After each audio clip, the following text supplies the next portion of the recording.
আমার কাছে মনে হয়েছে যে দখলটাকে যদি আপনি মনে করেন, এখন আপনি আমাকে ডেকেছেন, আমি কথা বলছি, আমি চেয়ার দখল করে আছি আলোচনার জন্য। এখন আরেকজন ব্যক্তি যিনি মনে করতে পারেন যে আওয়াল হক যে কথা বলে এটা ঠিক না, ওট বেটা, আমি কথা বলবো, আপনি কি করবেন? আপনাকে হয় প্রোগ্রাম বন্ধ করে দিতে হবে অথবা আমাকে বের করে দিতে হবে। এই রাইটটা অর্জিত, অর্থাৎ চেয়ারে বসে অন্যদের প্রতি প্রভাব বিস্তারের যে প্রভাব, বলয় সৃষ্টি করার যে প্রবণতা, এই প্রবণতা কিন্তু এখনো বাংলাদেশ অনুপস্থিত নয়, উপস্থিত। এখন আমি কোন ফর্মে উপস্থিত সেটা নিয়ে হয়তো আমরা আলোচনা করলাম বা করলাম না, সেটা পরের কথা। কিন্তু কথাটা এই, আপনি কি করবেন, আপনি কি করবেন না, এটা যতক্ষণ পর্যন্ত আপনার কর্তৃক ডিক্টেট না হবে, আপনার মস্তিষ্ক থেকে যতক্ষণ পর্যন্ত সিদ্ধান্ত নেওয়ার এখতিয়ার না থাকবে এবং এটা বোঝার মতো সক্ষমতা আপনাকে অর্জন করতে সুযোগ না দেওয়া হবে, ততক্ষণ পর্যন্ত আপনি অধিকারে তাকেই ভোট দেন, আমাকেই ভোট দেন অথবা রাম রহিম যাকেই ভোট দেন, ফলাফল একই থাকে না। তার মানে কি আমাদের ঠাকুরভাই যে ডেমোক্রেসি বা গণতন্ত্র চর্চায় আমরা এখনো অনয়ে, অর্থাৎ নেতা বা দলের যারা নেতৃত্বে থাকেন তারা যা ঠিক করবে, বাংলাদেশের বড় রাজনৈতিক দলগুলোর তাই ঠিক, কিন্তু এটা তো বোধই হবে, এটা কর্মীরাও নেতার কাছে তাদের মতামত, তাদের ওপিনিয়নগুলো থ্রো করবেন, পরস্পর আলোচনা হবে, তার ভিত্তিতে ঠিক হবে। কিন্তু আমাদের দেশে বড় রাজনৈতিক দলগুলোর ভিতরে যে সবচেয়ে বড় অভিযোগ যে তাদের পরিবারতন্ত্রের কারণে গণতন্ত্র আসলে একটা আটকা পড়ে আছে পরিবারতন্ত্রের মোড়কে। এটা এই বাস্তবতার পরে 24-এর পরে বা আগামী নির্বাচনকে সামনে রেখে কোনো পরিবর্তন আমরা দেখতে পাবো, এই আশা করতে পারি? আশা তো আমরা করছি, এই কারণে যে আপনি যে পরিবর্তনের কথাটা বলছেন, এটা কিন্তু এই যে কথাটা আমরা যখন পরিবর্তন, উদাহরণ হিসেবে বি ফ্রাঙ্ক, আমি যদি মনে করি যে বিএনপি জিয়াউর রহমানের দল, তাহলে বিএনপিকে নতুন বিএনপি করার জন্য বহু উদ্যোগ হয়েছে, রাষ্ট্রীয় পর্যায়ে হয়েছে, ব্যক্তি পর্যায়ে হয়েছে, তাহলে সেই দলটা দাঁড়াচ্ছে না কেন? সেই দলটা কিন্তু এই কারণে দাঁড়াচ্ছে না, কিংস পার্টিও কিন্তু দাঁড়ায়নি 111-এ। কেন দাঁড়ায়নি? টাকার অভাবে না, এখানে আস্থা এবং কনফিডেন্সের ব্যাপার আছে।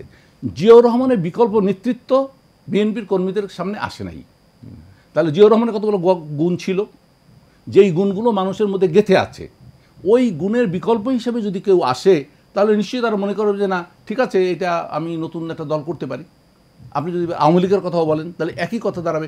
যারা আওয়ামী লীগ করতে চায়, আপনি সেটা সন্ত্রাসের কথা বলেন, মত আদর্শের কথা বলেন, ভালোবাসার কথা বলেন, অথবা একটা মতের কথা বলেন, তাহলে ওই মতটার প্রতিফলন যে তারা ঘটছে।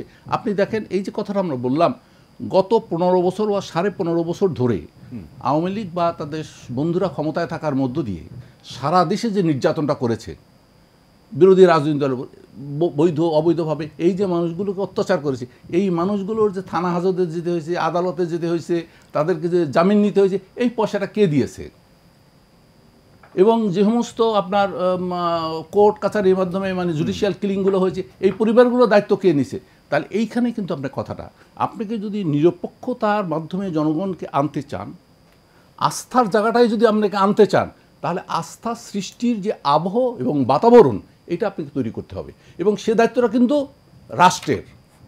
রাষ্ট্রের কাছে যে জনগণের পক্ষ থেকে সার্বভৌমত্ব প্রয়োগ করা আছে, যে ক্ষমতা তাকে দেওয়া আছে, এই ক্ষমতার যদি প্রপার ইউজ, অর্থাৎ নিরপেক্ষ ব্যবহার না হয়, তাহলে কিন্তু এটা হবে। যেমন নিরপেক্ষতার নাকি এখন আমরা আলোচনা শুনছি দেশভেদে তার ভিন্নতা আছে, আসলে কি আছে কি না? যেমন আপনি ধরেন, ওই যে উনি বললেন, আমরা মার্কিন যুক্তরাষ্ট্রে ভোট দেয় কাকে? গাধাকে না তার প্রার্থীকে? দুটো প্রার্থী মার্কিন যুক্তরাষ্ট্রে আসে, গাধা এবং হাতি। তো ব্যালটে তো গাধা হাতি থাকে না, অথচ সারা আমেরিকানরা জানে যে গাধা অথবা হাতিকে সে ভোট দিবে। আমি ব্যালটে প্রতীক ব্যবহার করছি কেন?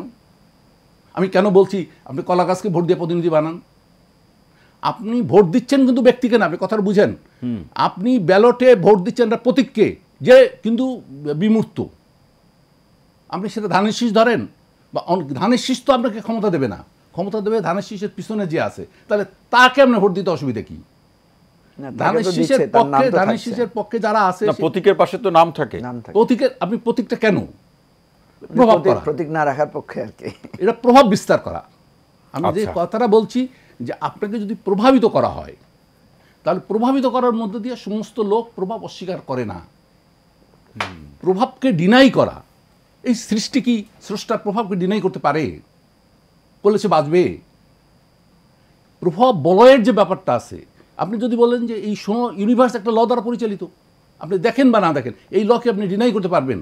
আপনি কি দিনকে ট্রান্সফার করে রাতে নিতে পারবেন? রাজনৈতিক দলগুলোর মধ্যে যেহেতু আমাদের এখানে সাধারণ মানুষের অর্থনৈতিক সামর্থ্য নাই, সে অর্থনৈতিকভাবে নির্ভর, সে চিন্তা করে কোন দল ক্ষমতায় যাবে, কি গেলে তার পকেটে টাকা আসবে, কি গেলে তার দুর্বৃত্তায়ন ঠিক থাকবে, কি গেলে তার জন্য মানে সুবিধা আসবে, যে তাকেই কিন্তু ওই যে প্রভাবটা, এই প্রভাবটা কিন্তু বলে কয়ে নষ্ট করা যাবে না। এই প্রভাবটার পিছনে মূলত কাজ করবে শক্তি সামর্থ্যকে একটা জায়গায় উন্নীত করা। সেখানে গেলেই আমরা এই জায়গাটাতে আরো বেশি একটা সক্রিয় বা একটা প্রত্যাশিত পরিবর্তন আসবে।